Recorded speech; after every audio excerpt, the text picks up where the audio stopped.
31st લઈ વાવ પોલીસે સઘન વાહન ચેકિંગ હાથ ધર્યું।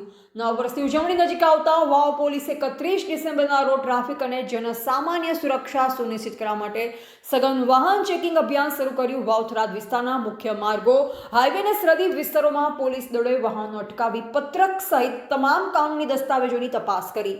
ચેકિંગ દરમિયાન દારૂ પીધેલ વાહન ચાલકો, બિન નંબર પ્લેટવાળા વાહનો, લાયસન્સ અને આરોગ્ય દસ્તાવેજો વગરના વાહનો પર ખાસ ધ્યાન આપવામાં આવ્યું। પોલીસ દ્વારા શંકાસ્પદ વાહનો અને વ્યક્તિઓને પણ તપાસ હેઠળ રાખવામાં આવ્યા। આ કાર્યવાહી દરમિયાન લોકોને ટ્રાફિક નિયમનું પાલન કરવાની જાગૃતિ અપાઈ અને સુરક્ષિત માર્ગ પર ચલાવવાની સૂચના આપી। વાવ પોલીસે સ્પષ્ટ સંદેશ આપ્યો કે નાણાં ભંગ કરનાર, અયોગ્ય વાહન ચાલકો કે અન્ય શંકાસ્પદ પ્રવૃત્તિ સામે કડક કાયદેસર કાર્યવાહી કરવામાં આવશે। આ સઘન તપાસનો હેતુ માત્ર નિયમન સુનિશ્ચિત કરવો જ નહીં, પણ શહેરમાં લોકો માટે સુરક્ષિત અને શાંતિપૂર્ણ 31st અને નવા વર્ષની ઉજવણી કરવી છે। પોલીસે લોકોનો સહકાર માંગતા જણાવ્યું કે નિયમનું પાલન કરીએ, તેઓ પોતાને તેમજ અન્ય લોકોને સુરક્ષિત રાખી શકે અને ઉજવણી આનંદમય બની શકે।